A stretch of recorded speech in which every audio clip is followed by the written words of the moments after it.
আমার কাছে অনেক তথ্য আছে, ওর দলের লোকেরাই ওকে হারাবে। বর্ধমান দুর্গাপুর আসনে টিম শুভেন্দু অধিকারী হারাবে দিলীপ ঘোষকে। আজ প্রাতঃভ্রমণে বেরিয়ে দিলীপ ঘোষ সম্পর্কে বিস্ফোরক মন্তব্য বর্ধমান দুর্গাপুরের তৃণমূল প্রার্থী কীর্তি আজাদের। আর এই মন্তব্যের পরেই ঝড় বইছে বর্ধমান দুর্গাপুর লোকসভা কেন্দ্রে। শনিবার সকালে বিজেপি প্রার্থী দিলীপ ঘোষের স্টাইলে দুর্গাপুর মেজর পার্কে প্রাতঃভ্রমণে বেরোন তৃণমূল প্রার্থী কীর্তি আজাদ। কথা বললেন প্রাতঃভ্রমণকারীদের সাথে, ফুটবল খেললেন পার্কে আসা খুদেদের সাথে, তুললেন ছবি, শুনলেন এক প্রাতঃভ্রমণকারীর গানও। আর সেখানেই নিজের প্রতিপক্ষ সম্পর্কে বিস্ফোরক মন্তব্য বর্ধমান দুর্গাপুরের তৃণমূল প্রার্থী কীর্তি আজাদের।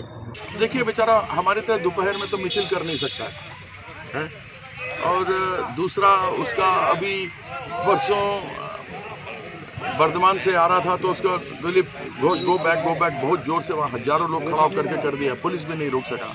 उसके डर के मारे वो अब चला गया है अंडमान चला गया। वो अभी बीजेपी वाला हमसे जो कुछ बात कर रहा है उसका हम खुलासा करेगा। बीजेपी वाला उसको खुद ही हराना चाहता है, शुभेंदु अधिकारी का लोग।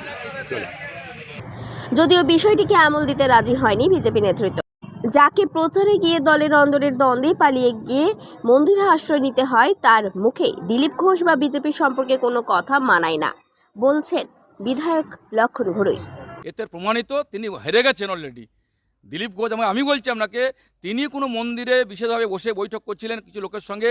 তিনি বললেন দিলীপ ঘোষ যদি প্রার্থী হতো জানতাম আমি এখানে আসতাম না, ফেসে গেছি, করবো কি, যাবো কোথাও, এখন কোনো রাস্তা নেই আমার, তিনি বলেছেন।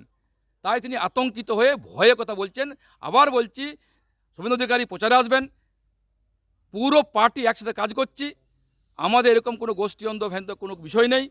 যারা বলছেন তৃণমূল সরকারে বাস করছেন, আমি বলছি তৃণমূল কংগ্রেসে বহু লোক আমাদের যোগাযোগ করছেন, তারা ভোট দিলীপ ঘোষকে দেবেন।